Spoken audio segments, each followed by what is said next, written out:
Well, I was working in an IT company when my friend put the papers flying to Australia. Then I heard this term called PTE Academic, stands for Pearson Test of English, from my friend, and he told me that one has to pass this exam, preferably a 79 plus, to get an entry to Australia. And that's where my journey started. I dreamt of going to Australia, went to a consultant, paid a lump sum amount and started my PTE journey. I always thought my English was all good, so probably I practiced for a week, understood the modules like the things that has to be done and the things that should be avoided, made a note of all these things, templates, and directly went to exam and wrote the exam, came back. I was very happy thinking I would get a 90 overall in the very first attempt, but guess what?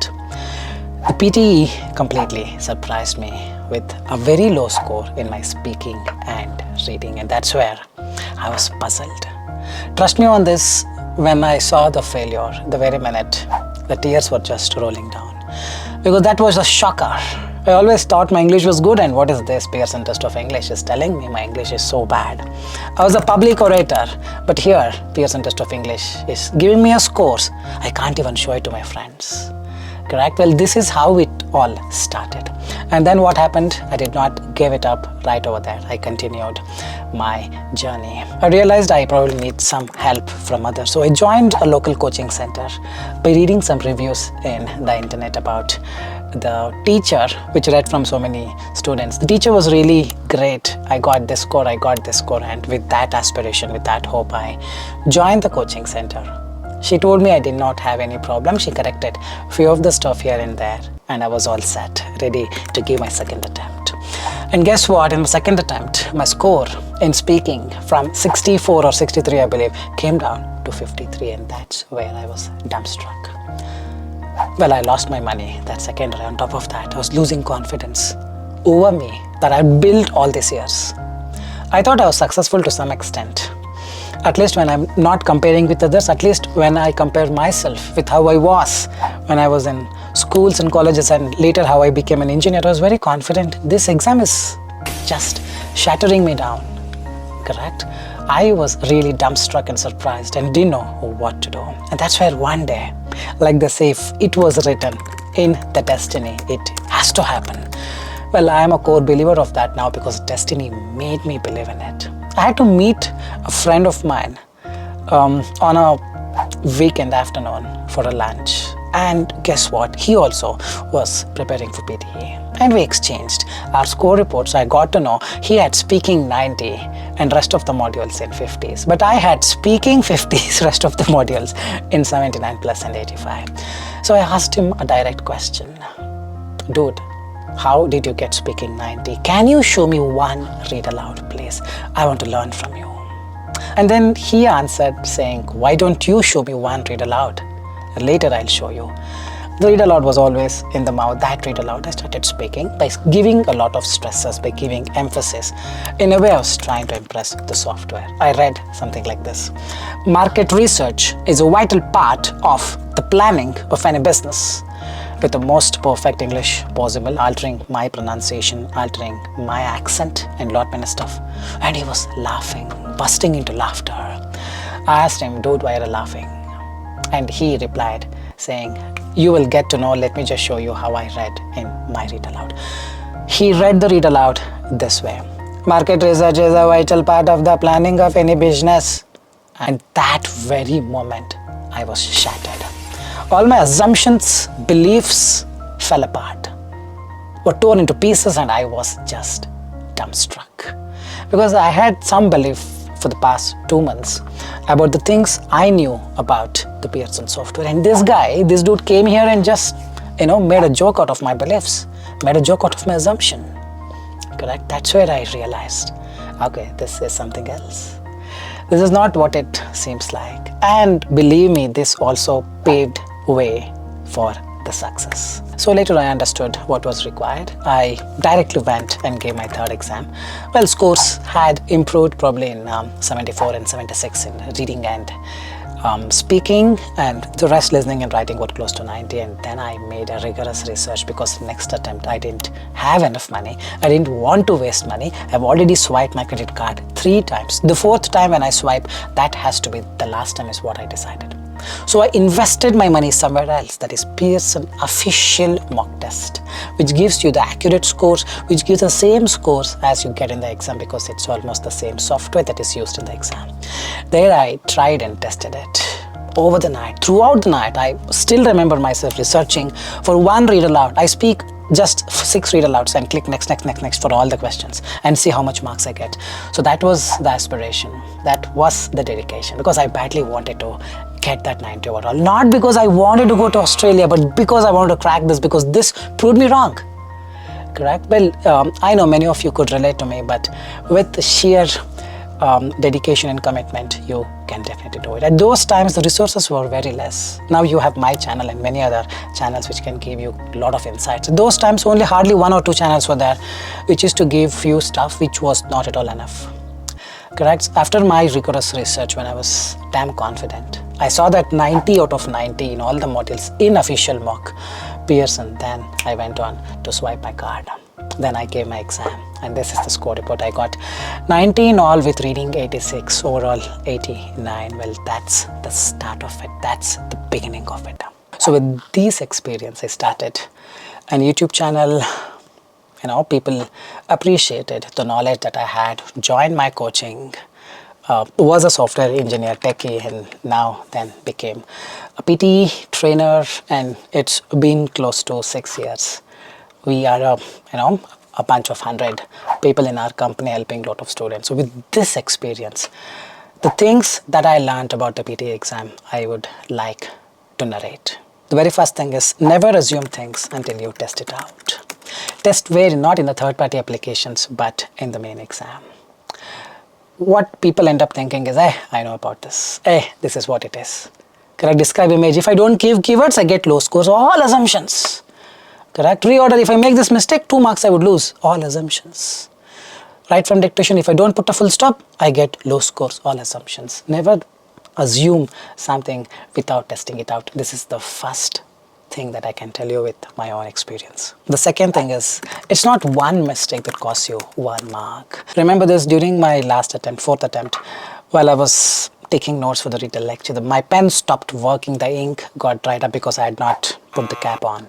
Then I raised my hand, invigilator came after 10-15 seconds, then she got to know my pen is not working. She had to go back again, rush in to give me a new pen. By that time the audio was almost done. I had written 2 words, and now I just spoke whatever I can and thought I would get a very low score. 90 listening, 90 speaking. It is not the way you think. Correct? You make probably 1 mistake over here, but in the other things you would have done really good. The software works like a human mind. It's like going in an interview. Correct? Even if you speak a particular answer wrong in the interview, you can still get selected. It's the confidence that you show, and it's the way how you answer for the rest of the questions. It's not just one question with which an interviewer will decide your destiny. The same way over here as well. It's not one mistake that costs you 1 mark. 5 mistakes I did, 5 marks gone. No, it doesn't work that way. I've seen students read aloud. They fumble for 1 audio and they decide, this exam gone. Leave it. Next exam, let me prepare. Then and there itself, they think, no, Baba, it doesn't work that way. This is purely from my experience. The third thing that I learned is, never think it's the content that gives the marks for the essay. In my 4th attempt, this was the question of the essay writing. Write the steps to conserve the animals who are on the verge of extinction. I was supposed to write the steps, meaning how do you protect the animals, maybe build the zoos, make some laws and all those things. But as opposed to that, what I wrote was something completely different. I wrote the reasons to conserve the animals who are on the verge of extinction, and guess what? My writing is 90. So it's not the way you think. Correct? Logically, you don't have to make sense. If there are some keywords pertaining to that particular question, if it is there, you're gonna get the marks. But what is most important is the spelling and the grammar, not the content. So don't waste your time thinking about the right ideas, the best ideas. That is only for the IELTS. Getting it right. Here, it's a computer that is going to evaluate you. You need to be perfect in 2 things, grammar and spelling, because that's what software would be perfect at evaluating, not the content. Content, something relevant to the question or whatever that comes to your mind, you write, that's more than enough. The 4 things that I learned is, click the next button in your speaking module. Immediately once done, if you don't, let's say, read aloud, you finish speaking, and you have just remained silent. After 3 seconds, the microphone will turn off, telling you, giving you a message saying, silence detected. But what if in those 3 seconds, a person sitting right next to you is shouting at the top of his or her voice? Her voice or his voice also will be recorded. Scores could go up and down. It might throw some surprising scores. The moment you finish, click next, and after that it will pop up one more passage. Are you sure you want to go to next question? Click yes and move on to the next question. The fifth thing that I learned is describe image is not definitely scored with respect to the content. Just like essay, in describe image it's an image. A software would not be able to peek into the image and understand because it doesn't have the eyeballs, eyelids, eyelashes, it doesn't have. Correct? Someone has given some instructions. It will probably look into it from that direction, and that direction is to look into the fluency.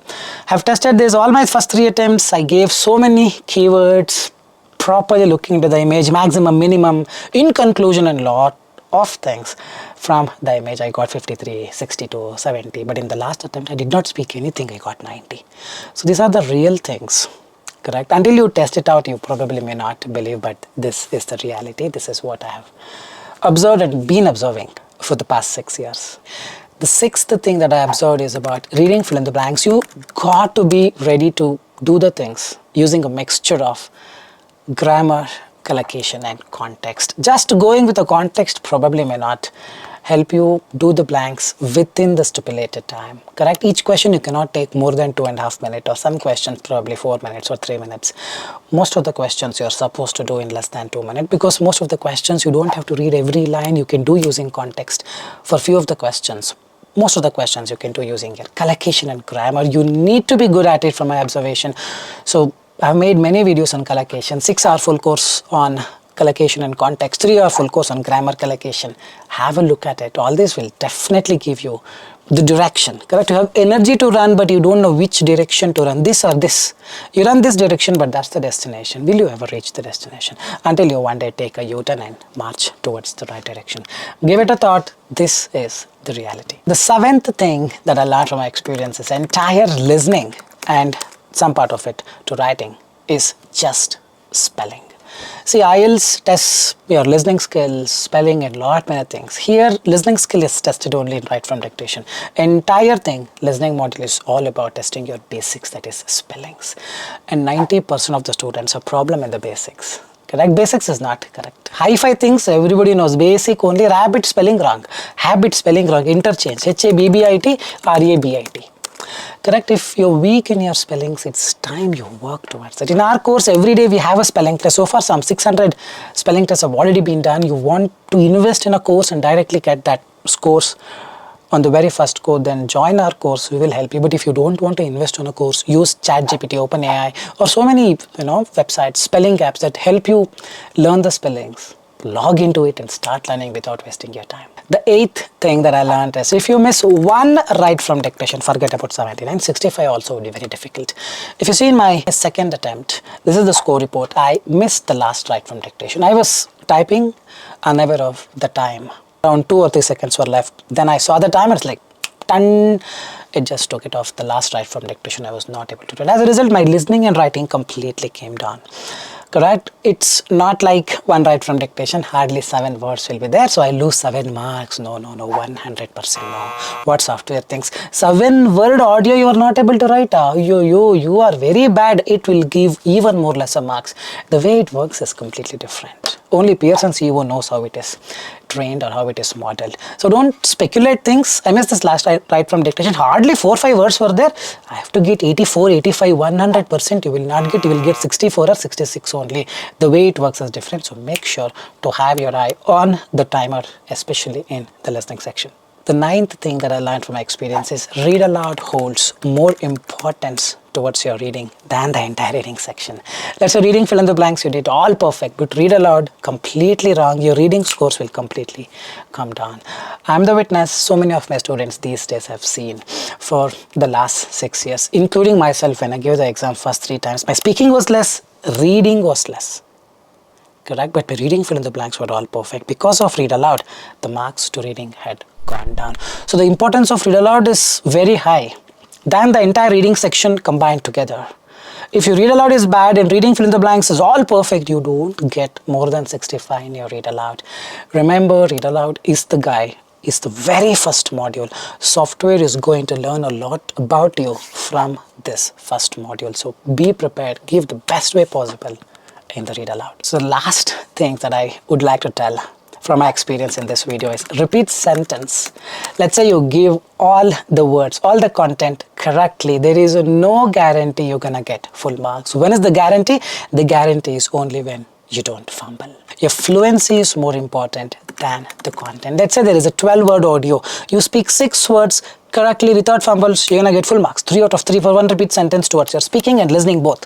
But let's say those 12 words you try to speak all correctly, you may end up getting 0 if you had fumbled once.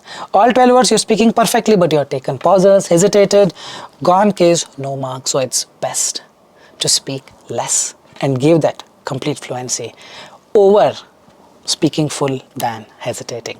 Remember to listen less and speak less for those lengthy audios. Not for every audio. If it is a 5-word audio, you speak perfectly. If it's a 12-word audio, you can speak 6-7 words, but without fumbles, without hesitations. Give that crisp clarity and a perfect fluency. You're gonna get the marks. It's always the fluency that wins the race over the content. Well, I really hope this was an informative, me sharing my experience. The things that I have learned over these years, seeing myself and seeing a lot of score reports every day. I hope you've made use of this video. If you really think the video is informative, like, share and subscribe and leave your valuable comments in the comment section. Fine guys, with this I'll park it here. This is Nakul signing off from SKILLS PTE. Soon we'll be back. Till then, take care. Bye-bye. Thanks much.